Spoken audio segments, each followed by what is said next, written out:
നിത്യമ്മേ, നിത്യമ്മേ, ചുക്ക് ഇട്ട പാല് കൊണ്ടുവന്നിട്ടുണ്ട്, മറക്കാതെ എടുത്തു കുടിച്ചേക്കണേ. ശരി കനകേച്ചി, അവിടെ വെച്ചിട്ട് പോയിക്കോ. ആ.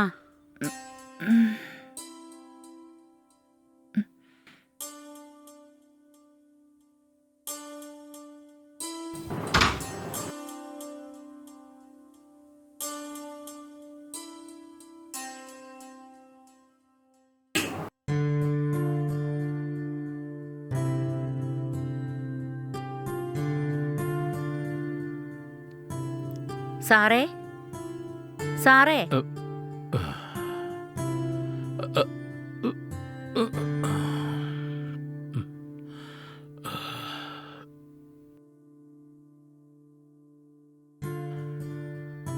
ഇഞ്ചി ചായ കൊണ്ടുവന്നിട്ടുണ്ട്, കുടിച്ചോളൂ.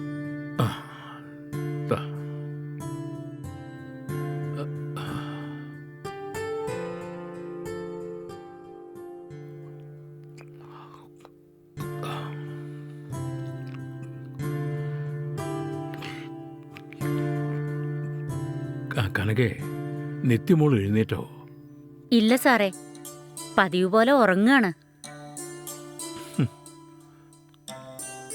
ആ, പതിവ് പോലെ നീ കൊടുത്ത പാല് ആറി തണുത്ത് കാണും.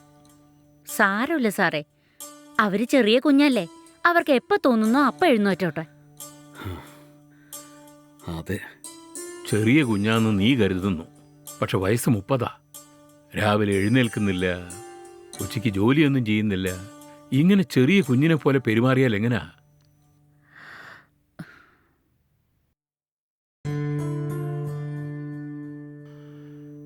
എവിടുന്നെങ്കിലും ഒരു ചെറുക്കനെ കണ്ടുപിടിച്ച് കല്യാണം കഴിപ്പിക്കാമെന്ന് വെച്ചാ അവൾ ഒരു തരത്തിലും സമ്മതിക്കുന്നില്ലല്ലോ കനകെ. എന്ത് ചെയ്യാനാ? സാറേ, നമ്മുടെ നിത്യാമ്മയ്ക്ക് യോജിച്ച ചെറുക്കൻ എവിടെങ്കിലും ജനിച്ചിട്ടുണ്ടാവും. നിങ്ങൾ വിഷമിക്കണ്ട, എത്രയും പെട്ടെന്ന് നിത്യാമ്മയ്ക്ക് കല്യാണം നടക്കും. നിന്റെ നാവ് പൊന്നാകട്ടെ കനകെ. ഇതാ സാറേ നീ പേപ്പർ. പോയിട്ട് ടിഫിൻ എടുത്തു. ആ ശരി സാറേ. ആ,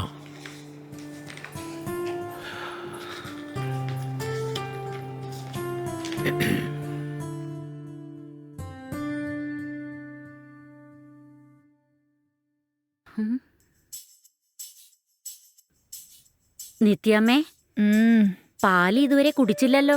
ആറുന്നേ, ഒന്ന് വേഗം എണീറ്റ് കുടിക്കൂ. ഓക്കെ കനകേച്ചി, ഞാൻ എടുത്ത് കുടിച്ചോളാം. പൊയ്ക്കോ. പെട്ടെന്ന് കുടിക്കണേ.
എന്താ ടിഫിൻ ഇന്ന്?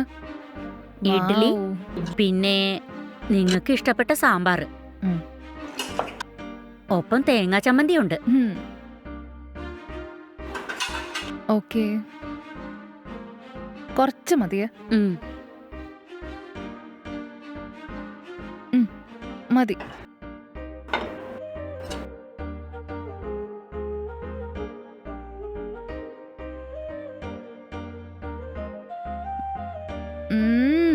സൂപ്പർ കനകേച്ചി.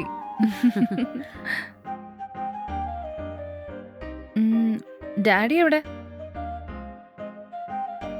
നിങ്ങളുടെ അച്ഛൻ ഇപ്പോഴും ബെഡ്റൂമിലാ ഉള്ളത്. കയ്യിലുള്ള ഇംഗ്ലീഷ് പേപ്പർ മുഴുവൻ പഠിച്ചു കഴിഞ്ഞാലേ താഴത്തേക്ക് വരുള്ളൂ. കറക്റ്റാ.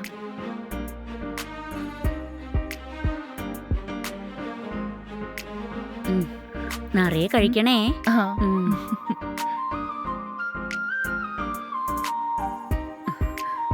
ദാ വന്നല്ലോ.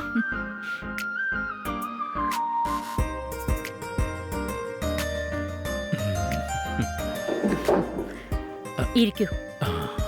ഹായ് നിത്യ, ഗുഡ് മോർണിംഗ്. ഗുഡ് മോർണിംഗ് അച്ഛാ.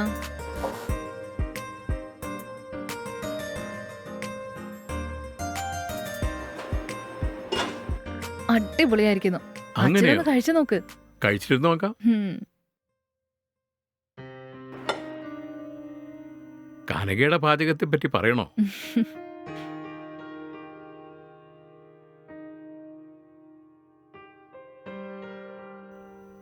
നീ കഴിച്ചോ കനകെ? ഇല്ല, ഞാൻ പിന്നെ കഴിച്ചോളാം. ഉം.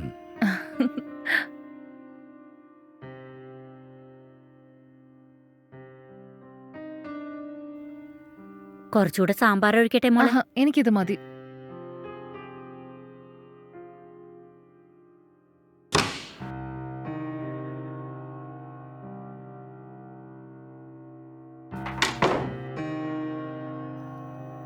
വാ മോളെ. അച്ഛാ, ഉം. എനിക്ക് അർജന്റ് ആയിട്ട് ഒരു 25K ആവശ്യമുണ്ട്. ഒന്ന് അയച്ചേ. എന്തിനാ മോളെ 25,000 രൂപ? ഇന്നലെയല്ലേ 10,000 വാങ്ങിയിട്ട് പോയത്? അച്ഛാ, അത് ഇന്നലത്തെ പാർട്ടിക്കുള്ളതാ. അത് അപ്പൊ തന്നെ ഞാൻ ചെലവാക്കി കഴിഞ്ഞു. ശരി, പക്ഷെ ഇപ്പൊ എന്തിനാ 25,000 രൂപ? എന്റെ ഒരു ഫ്രണ്ടിന്റെ കാര്യം ഞാൻ പറഞ്ഞില്ലേ, അവക്ക് നെക്സ്റ്റ് മന്ത് മാരേജാ. ആ, സോ നല്ലൊരു ഗിഫ്റ്റ് പ്രസന്റ് ചെയ്യണം. അതിനു വേണ്ടിയാ. ഒന്ന് അയച്ചേക്കണേ. ശരി. 25,000 രൂപ ഗിഫ്റ്റ് കൊടുക്കാനും മാത്രം ആ ഫ്രണ്ട് അത്രയ്ക്ക് പ്രധാനിയാണ്? അതെ അച്ഛാ, ഷീസ് മൈ ക്ലോസ് ഫ്രണ്ട്. ഇതാ നോക്ക് മോളെ, നീ മാസം മാസം മറ്റുള്ളവരുടെ കല്യാണത്തിനൊക്കെ പോയി ഗിഫ്റ്റൊക്കെ കൊടുക്കുന്നു. പക്ഷേ നിനക്ക് ഒരു കല്യാണമൊക്കെ കഴിപ്പിച്ച് എല്ലാവർക്കും ഒരു ഗിഫ്റ്റ് കൊടുക്കണമെന്ന് ഞാൻ ആശിക്കുന്നു. അതിന് മാത്രം നീ വായ തുറക്കുന്നില്ലല്ലോ മോളെ. നിന്റെ കല്യാണമൊക്കെ കഴിഞ്ഞ് പേരക്കുട്ടികളൊക്കെ കൊഞ്ചണമെന്ന് ഈ അച്ഛന് ആഗ്രഹമുണ്ടാവില്ലേ മോളെ? അച്ഛാ, വീണ്ടും തുടങ്ങിയോ കല്യാണത്തിന്റെ കാര്യം പറയാൻ? ഞാൻ അച്ഛനോട് പറഞ്ഞതല്ലേ എനിക്ക് തോന്നുമ്പോ ഞാൻ കല്യാണം കഴിച്ചോളാന്ന്. വീണ്ടും വീണ്ടും എന്തിനാ അതന്നെ പറയുന്നേ? ഇതാ നോക്കച്ചാ, എനിക്ക് കല്യാണം കഴിച്ച് മറ്റൊരു വീട്ടിൽ പോയി ജീവിക്കുന്നത് ഒട്ടും സെറ്റാവില്ല. അങ്ങനെയോ? ശരി, നീ എവിടെയും പോകണ്ട. ഇവിടെ തന്നെ താമസിക്കുന്ന ഒരു ഭർത്താവിനെ നമുക്ക് കണ്ടെത്താം. അപ്പോൾ നിനക്ക് സന്തോഷമായി ജീവിക്കാമല്ലോ. എന്റെ അച്ഛാ, ഞാൻ കല്യാണം കഴിക്കാന്ന് പറഞ്ഞു തന്നെ അച്ഛന്റെ സന്തോഷത്തിന് വേണ്ടിയാ. എനിക്ക് കല്യാണത്തിൽ താല്പര്യമില്ല. എനിക്ക് ഇൻഡിപെൻഡന്റ് ആയിട്ട് ജീവിക്കാനാ ഇഷ്ടം. ദാ നോക്ക്, നീ ഇൻഡിപെൻഡന്റ് ആയിട്ടിരുന്നോ, പക്ഷെ കല്യാണം കഴിച്ച് ഇവിടെ ഇൻഡിപെൻഡന്റ് ആയിരുന്നോ? അതൊക്കെ നമുക്ക് നോക്കാം. ഞാൻ ചോദിച്ച കാര്യം എന്തായി? ആ, പൊയ്ക്കോ, ഞാൻ GPay ചെയ്തോളാം. അതാണ് എന്റെ അച്ഛൻ. Thank you, bye. ഉം.